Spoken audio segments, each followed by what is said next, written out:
नमस्कार. आरसी नेटवर्कच्या ताज्या बातमीपत्रात आपले स्वागत. अशा आहेत आजच्या प्रमुख घडामोडी. हेडलाईन्स प्रस्तुत करता पंकज कोठारेज, कोठारी कन्स्ट्रक्शन कंपनी, रामी हेरिटेज, जुना आरटीओ ऑफिस समोर, अकोला. अकोट रस्त्याचे खराब काम उखडून फेका. केंद्रीय मंत्री नितीन गडकरींचे आदेश. जिल्ह्यातील विकास कामांसाठी दिले 300 कोटी. कचरा जाळणे प्रकरणात आरआरसीच्या बातमीचा इम्पॅक्ट. कचरा जाळणाऱ्या नागरिकांवर गुन्हे दाखल करणार. सत्तारूढ वंचित नेत्यांच्या दुर्लक्षाने जिल्हा परिषदेचा बोजवारा. कर्मचारी अधिकारी कार्यालयात गैरहजर. नागरिकांचा रोष. रेती घाटांवरील अवैध उत्खनन करणाऱ्यांवर कडक कारवाई होणार. आरआरसीच्या बातमीने खनिकर्म विभागाचे सक्त आदेश. विदर्भाच्या पंढरीत हजारो भाविक आणि दिंड्यात दाखल. कार्तिक एकादशी निमित्त शेगावात भक्तांचा मेळा. आता सविस्तर बातम्या. डॉक्टर पंजाबराव देशमुख कृषी विद्यापीठाला सोयाबीन आणि कापसासाठी नवं टार्गेट केंद्रीय मंत्री गडकरी यांनी दिले. तर दुसरीकडे केंद्रीय मंत्री नितीन गडकरी यांनी आज अकोला ते अकोट रस्त्याचे खराब काम उखडून फेकण्याचे आदेश दिले. इतक्यावरच ते थांबले नाहीत, तर त्यांनी थेट अकोला जिल्ह्यातील विविध विकास कामांसाठी सुमारे 300 कोटींचा निधी घोषित केला. डॉक्टर पंजाबराव देशमुख कृषी विद्यापीठाने सोयाबीन आणि कापसाचे प्रति क्विंटल उत्पादन वाढविण्यासाठी प्रयत्न करण्याची गरज केंद्रीय रस्ते विकास मंत्री नितीन गडकरी यांनी केली. केंद्रीय रस्ते वाहतूक व महामार्ग मंत्री नितीन गडकरी यांच्या हस्ते अमरावती कुरणखेड शेळद महामार्गाच्या लोकार्पणासह कारंजा खेरडा मूर्तिजापूर या चौपदरी महामार्गाचे भूमिपूजन मूर्तिजापूर येथे झाले.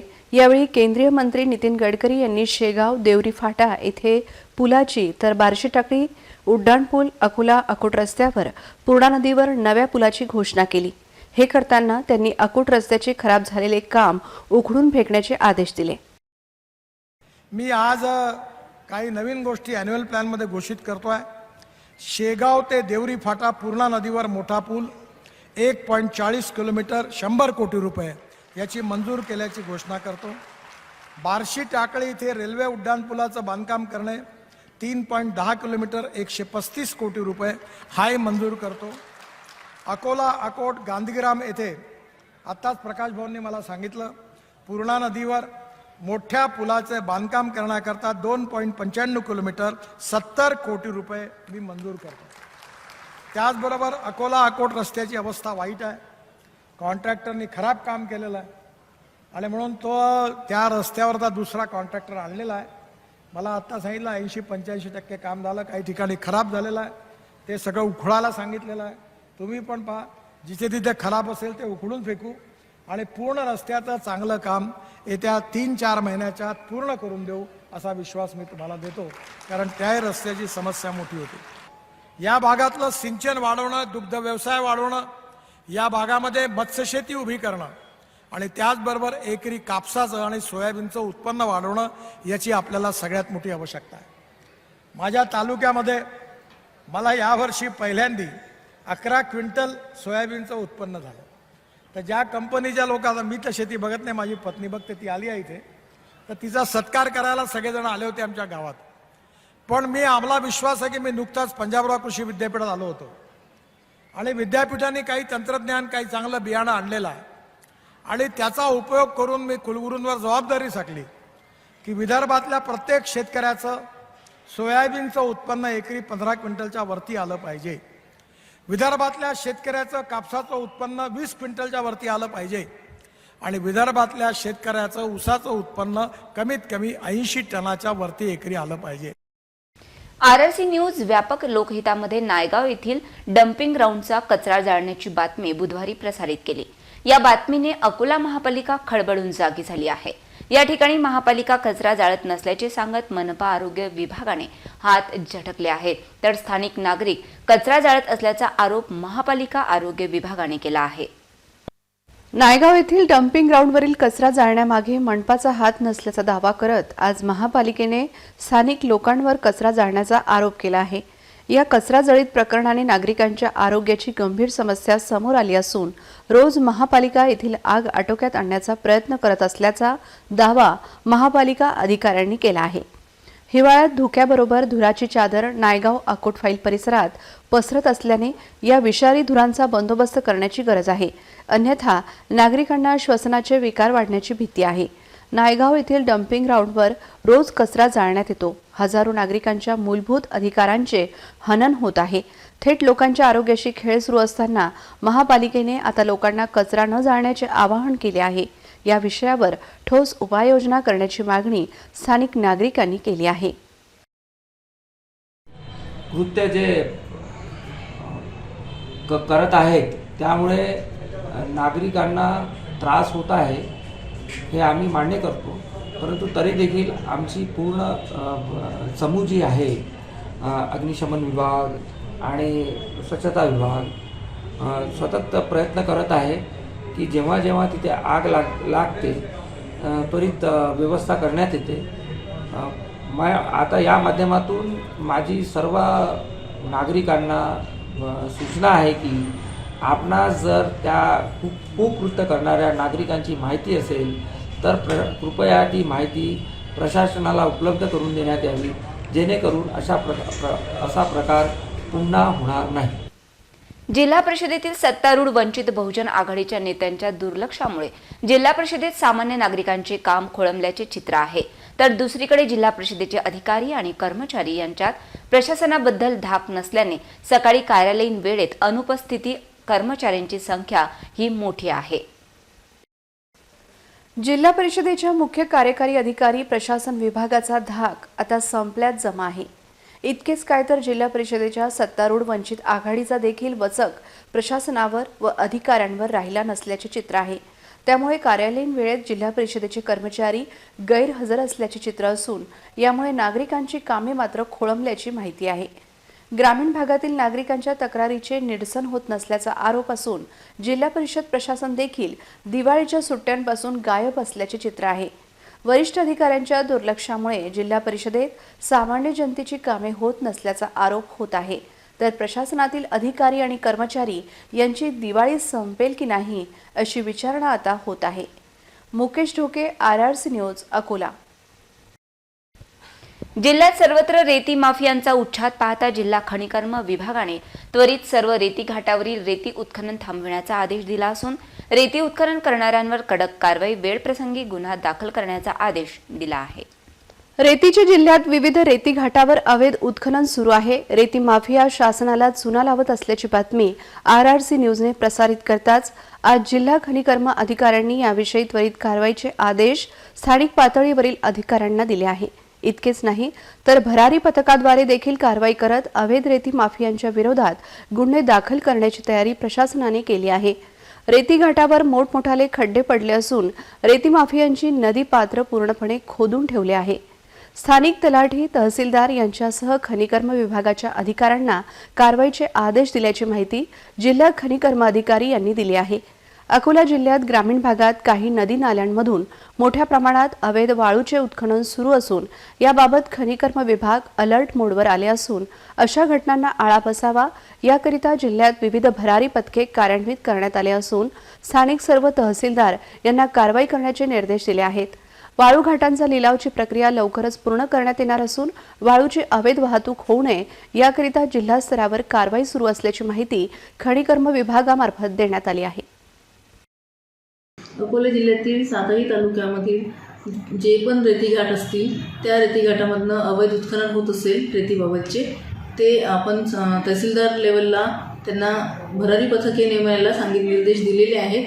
तसेच आपल्या कलेक्टर ऑफिसच्या जिल्हास्तरीय पथकामार्फत सुद्धा अशा कारवाया दैनंदिन कारवाया होतच आहेत.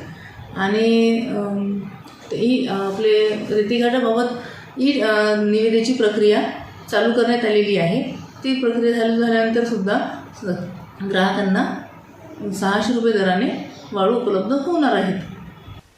महापालिका कार्यक्षेत्रातील उत्तर झोन अंतर्गत येणाऱ्या नायगाव येथील डम्पिंग ग्राउंड येथील दिवसेंदिवस वाढत असलेल्या अतिक्रमण काढण्यात आले. महापालिकेच्या अतिक्रमण निर्मूलन पथकाने ही कारवाई केली. शहरातील विविध भागात तसेच हद्दवाढीच्या भागात मोठ्या प्रमाणात अतिक्रमण वाढले आहे. असे असताना क्षेत्रीय अधिकाऱ्यांचे दुर्लक्ष समोर येत आहे. महापालिका आयुक्त तथा प्रशासक कविता द्विवेदी यांच्या आदेशान्वये उत्तर झोन अंतर्गत नायगाव येथील डम्पिंग ग्राउंडच्या जागेमधील अतिक्रमणावर उत्तर झोन कार्यालय आणि मनपा अतिक्रमण विभागाद्वारे निष्कासनाची कारवाई करण्यात आली आहे. कारवाईत उत्तर झोन क्षेत्रीय कार्यालयाचे सहाय्यक आयुक्त, सहाय्यक अतिक्रमण अधिकारी प्रवीण मिश्रा, चंद्रशेखर इंगळे, कनिष्ठ अभियंता अक्षय बोर्डे यांची उपस्थिती होती. इतरही घडामोडींचा आपण आढावा घेणार आहोत, मात्र छोट्याशा विश्रांतीनंतर. Marcus the readymade multibrand showroom घेऊन आले आहे फुल टू पैसा वसूल मान्सून सेल. खरेदी करा 2 जीन्स आणि मिळवा 1 जीन्स अगदी फ्री फ्री फ्री. तसेच मिळवा 1000 रुपये किमतीचे कॅज्युअल शर्ट फक्त आणि फक्त रुपये 599 मध्ये. म्हणजेच मिळवा 40% पर्यंत महा डिस्काउंट. एवढेच नव्हे तर मिळवा सर्व प्रकारच्या ब्रँडेड फॉर्मल पॅन्ट व फॉर्मल शर्टवर 20% ते 35% पर्यंत महा डिस्काउंट. चला तर मग आजच मार्कस रेडीमेड मल्टीब्रँड शोरूमला भेट द्या आणि फुल टू पैसा वसूल मान्सून सेलचा भरपूर लाभ घ्या.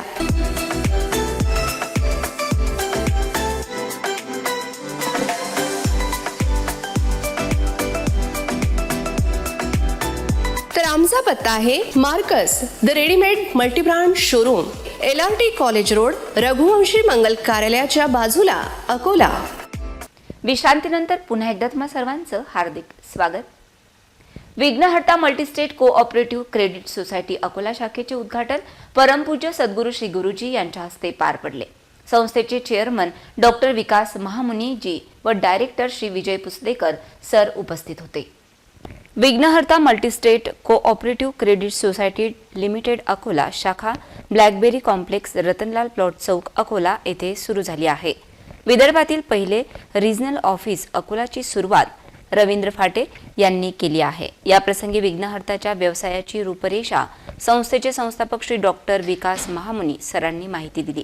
तसेच संस्थेचे डायरेक्टर श्री विजय पुसदेकर सर यांनी विघ्नहर्ताच्या G8 आणि G24 या 2 फिक्स डिपॉझिटची माहिती दिली आणि विघ्नहर्ताचे आणखी बाकीचे प्रॉडक्ट्स आहेत त्यांच्या माहितीसाठी एक वेळा अकोलेकरांनी निश्चित blackberry complex, second floor, Ratanlal Chowk या शाखेला जरूर भेट द्यावी. मुलीच्या विवाहामधील सोन्याची चिंता सोडा आणि विघ्नहर्ताशी नाते जोडा. तसेच मुलांच्या शिक्षणाचा खर्च आणि सिनियर सिटीजनचे पेन्शनच्या टेन्शनपासून मुक्ती मिळवण्यासाठी एक वेळा अवश्य विघ्नहर्ताच्या अकोला शाखेला भेट द्या, असे आवाहन यावेळी करण्यात आले. याप्रसंगी रुपेश खत्री, संदीप पराते, राजू पराते, प्रांजली डवले, सतीश ठाकरे, अविनाश खडके, गणेश धुके, पुरुषोत्तम पाटील, गुणवंत दिहोडे, भूषण सुळे, आकाश दलाल, संदीप तराळे, अजय जागीरदार आदी उपस्थित होते.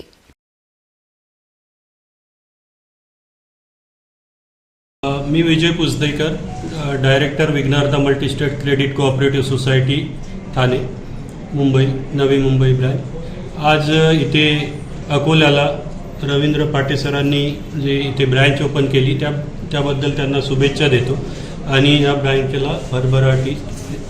नमस्कार अकोलेकर. आज आपण अकोला शहरामध्ये Vighnaharta multistate cooperative credit society Akola ब्रँचचं शुभारंभ केलेला आहे. मित्रांनो, या ब्रँचला आपण निश्चित व्हिजिट करावी. मी फक्त एवढंच सांगेल की विघ्नहर्ता हे जे नाव आहे हे आपल्या आयुष्यामध्ये असणारे सर्व विघ्न घेऊन जाऊन आनंद तुम्हाला देतील. आमच्याकडे अशा प्रकारच्या अट्रॅक्टिव्ह सेविंग्ज आहेत, FDs आहेत की ज्याच्या माध्यमातून तुम्हाला तुमच्या मुलीच्या विवाहासाठी लागणारा सोन्याची चिंता सोडावी लागेल. ती चिंता विघ्नहर्तावर सोडायची आणि तसंच एज्युकेशनच्यासाठी लोन घेण्याची गरज पडणार नाही अशा प्रकारच्या आम्ही काही FDs तयार केलेल्या आहेत. तर आपण एक वेळा विघ्नहर्ताला निश्चित भेट द्यावी. ही अकोलेकरांसाठी एक चांगली सुवर्ण संधी राहील. एवढंच बोलतो आणि धन्यवाद. अकोट तालुक्यातील चोहट्टा बाजार येथील रिक्त जिल्हा परिषद सदस्य पदासाठी पोटनिवडणूक कार्यक्रम जाहीर करण्यात आला आहे. त्यानुसार मतदान दिनांक 17 डिसेंबर व मतमोजणी दिनांक 18 डिसेंबरला होणार आहे. निवडणूक विभागाने जाहीर केलेल्या कार्यक्रमानुसार 28 नोव्हेंबर ते 4 डिसेंबर या कालावधीत सकाळी 11 ते दुपारी 3 या वेळेत नामनिर्देशन पत्रे स्वीकारण्यात येतील. रविवार दिनांक 3 डिसेंबर रोजी सार्वजनिक सुट्टी असल्याने नामनिर्देशन पत्र स्वीकारण्यात येणार नाही. नामनिर्देशन पत्राची छाननी दिनांक 5 डिसेंबर रोजी सकाळी 11 वाजतापासून करण्यात येईल व छाननीनंतर लगेच वैध उमेदवारांची यादी प्रसिद्ध करण्यात येईल. निवडणूक लढविणाऱ्या उमेदवारांची यादी व निशाणी वाटप अपील नसलेल्या ठिकाणी दिनांक 11 डिसेंबर रोजी व अपील असलेल्या ठिकाणी दिनांक 13 डिसेंबर रोजी दुपारी 3:30 नंतर होईल. मतदान केंद्राची यादी दिनांक 13 डिसेंबरला प्रसिद्ध होईल. मतदान दिनांक 17 डिसेंबर रोजी सकाळी 7:30 ते सायंकाळी 5:30 वाजताच्या दरम्यान आणि मतमोजणी दिनांक 18 डिसेंबरला सकाळी 10 वाजल्यापासून होईल. निवडून आलेल्या सदस्यांचे नाव 21 डिसेंबरपर्यंत प्रसिद्ध करण्यात येईल. निवडणूक कार्यक्रम जाहीर झाल्यापासून निकाल जाहीर होईपर्यंत सदर क्षेत्रात आचारसंहिता अंमलात राहील. जुने शहर येथील 320 वर्षे पुरातन व जागृत देवस्थान श्री विठ्ठल रुक्मिणी मंदिर येथे कार्तिक शुक्ल एकादशी अर्थात देव उठणे एकादशी निमित्ताने भव्य कार्यक्रमाचे आयोजन करण्यात आले होते. या निमित्त भाविकांनी दर्शनासाठी गर्दी केली होती. विठ्ठल मंदिरात प्रातःसमयी नित्य काकड्याने कार्यक्रमाची सुरुवात झाली. त्यानंतर जळगाव खानदेश येथील विठ्ठल भक्त श्री अमोल व सौ सुलक्षणा पुंडलिक यांच्या हस्ते श्री विठ्ठल रुक्मिणीच्या मूर्तींची विधिवत षोडोपचारे पूजा करून महाअभिषेक करण्यात आला. पौरोहित्य दत्ता जोशी, रुपेश कुलकर्णी, सुपेश जोशी व गोविंदराव परचुरे यांनी केले. यावेळी मंदिर व्यवस्थापन समितीचे रमेश अलकरी, यशोधन गोडबोले, नितीन खोत, राजेश खोत, नाना वाघ आदी उपस्थित होते. त्यानंतर दुपारी विविध महिला भजनी मंडळांनी आपली भजन सेवा रुजू केली. कार्तिक एकादशीचा पावन योग असल्याने पहाटेपासूनच मंदिरात भाविकांनी गर्दी केली होती. त्यामध्ये माता भगिनींची लक्षणीय उपस्थिती होती. Ram Tiwari, RRC news, Akola. विदर्भातील पंढरी म्हणून ओळखल्या जाणाऱ्या संतनगरी शेगावात कार्तिकी एकादशी निमित्त मोठ्या संख्येने भाविक दाखल झाले आहेत. कार्तिकी एकादशी निमित्त जे भक्त पंढरपूरला जाऊ शकत नाहीत ते सर्व भक्त शेगावला दर्शनानिमित्त येतात. शेगाव येथून महेंद्र मिश्रा यांचा विशेष रिपोर्ट. कार्तिकी एकादशी निमित्त शेकडो दिंड्या शेगावात दाखल झाल्या आहेत. आज गुरुवारीच कार्तिकी एकादशी आल्याने भक्तांसाठी दुग्ध शर्करा योग जुळून आला होता. कार्तिक एकादशी निमित्त श्री गजानन महाराज संस्थानतर्फे विविध धार्मिक कार्यक्रमांचे आयोजन करण्यात आले होते. आज या सर्व कार्यक्रमांची समाप्ती करण्यात आली. मंदिर परिसरात दर्शनासाठी आलेल्या भक्तांना उन्हाचा त्रास होऊ नये म्हणून भव्य मंडप उभारण्यात आला होता. मंदिराबाहेर हार, फूल, प्रसाद यांची दुकाने सजली होती. आज कार्तिकी एकादशी असल्याने तुळशी पाने व मंजिरींनी बनलेल्या हारांना मोठी मागणी होती. दर्शनासाठी आलेल्या हजारो भाविकांना कुठलाही त्रास होऊ नये म्हणून मंदिर प्रशासनातर्फे उत्तम व्यवस्था करण्यात आली होती. मंदिर परिसरातील साफसफाई तसेच भक्तांना देण्यात येणारी उचित व्यवस्था पाहून बाहेर गावावरून आलेल्या सर्वच भक्तांनी मंदिर व्यवस्थापनाची मुक्तकंठाने प्रशंसा केली. पंढरीचा महिमा देते अनेक उपमायसा ठाव नाही कुठे देव उभ्या उभी भेटे. अखंड विश्वाचा दाता म्हणून पंढरीचा पांडुरंग आज कार्तिकी एकादशीच्या निमित्तानं आम्ही आज विदर्भाची तपोभूमी, विदर्भाची पंढरी म्हणून ओळखला जाणारे संत शेगाव गजानन महाराजांच्या चरणी दर्शनासाठी आलेलो आहोत. आपल्या भक्तिभावाने ओतप्रोत होऊन पंढरीला न जाता शेगावलाच पंढरी समजून अनेक वारकरी या ठिकाणी दाखल होतात. त्यांच्यासोबतच आम्ही चिखली नगरीमधून या ठिकाणी आलो. दर गुरुवारी आमचा या ठिकाणी दर्शनाचा नित्य नियम असतो. गजानन महाराज हे सर्वांच्या हृदयामध्ये बसतात आणि त्याचीच प्रचिती आपल्याला इथलच्या सेवा कार्यामधून, या ठिकाणच्या स्वच्छतेमधून आणि या ठिकाणच्या शिस्तीमधून वेळोवेळी जाणवते. आज कार्तिक एकादशी म्हणजे देव उठणे एकादशी. आजच्या दिवशी भगवान विष्णू जे विश्रांतीला असतात ते उठत असतात. त्या योगानुसार गजानन महाराज संस्थान येथे विदर्भाची जी पंढरी म्हणून गणल्या जाते तिथे आपण पाहू शकता भाविकांची अलोट गर्दी इथे दिसून राहिलेली आहे. प्रत्येक भाविक गजानन महाराजांच्या चरणी आज येथे नतमस्तक होण्याकरता येतात. आज विशेष म्हटलं म्हणजे कार्तिक एकादशी आणि गुरुवार हा दुग्ध शर्करा योगासारखा योग असून आजच्या दिवशी जे दर्शन होते, जे पूजापाठ होते, याच्यात जवळजवळ शेकडो हत्तींचं पूजन केल्याचं पुण्यसुद्धा लाभत असते. त्या योगानुसार आज भाविकांची येथे अनंत गर्दी आपल्याला दिसून येत आहे. कॅमेरा पर्सन समीर देशमुख सोबत महेंद्र मिश्रा, ठाणा. पुन्हा एक नजर टाकूया आजच्या प्रमुख घडामोडींवर. हेडलाईन्स प्रस्तुत करता पंकज कोठारेज, कोठारी कन्स्ट्रक्शन कंपनी, रामी हेरिटेज, जुना RTO ऑफिस समोर, अकोला. अकोट रस्त्याचे खराब काम उखडून फेका, केंद्रीय मंत्री नितीन गडकरींचे आदेश. जिल्ह्यातील विकास कामांसाठी दिले 300 कोटी. कचरा जाळणी प्रकरणात आरआरसीच्या बातमीचा इम्पॅक्ट. कचरा जाळणाऱ्या नागरिकांवर गुन्हे दाखल करणार. सत्तारूढ वंचित नेत्यांच्या दुर्लक्षाने जिल्हा परिषदेचा बोजवारा. कर्मचारी अधिकारी कार्यालयात गैरहजर. नागरिकांचा रोष. रेती घाटांवरील अवैध उत्खनन करणाऱ्यांवर कडक कारवाई होणार. आरआरसीच्या बातमीने खनिकर्म विभागाचे सक्त आदेश. विदर्भाच्या पंढरीत हजारो भाविक आणि दिंड्या दाखल. कार्तिक एकादशी निमित्त शेगावात भक्तांचा मेळा. बातम्यांसाठी तुम्ही पाहत रहा आरआरसी न्यूज. यूट्यूब चॅनलवर तुम्ही पण लाईक आणि सबस्क्राईब करा आरआरसी डिजिटल अकोला हे यूट्यूब चॅनल. जगभरात कुठेही पहा आरआरसी डिजिटल अकोला. पुन्हा भेटूया ताज्या बातम्यांसह, नव्या घडामोडींसह, नव्या बातमीपत्रात. तोवर नमस्कार.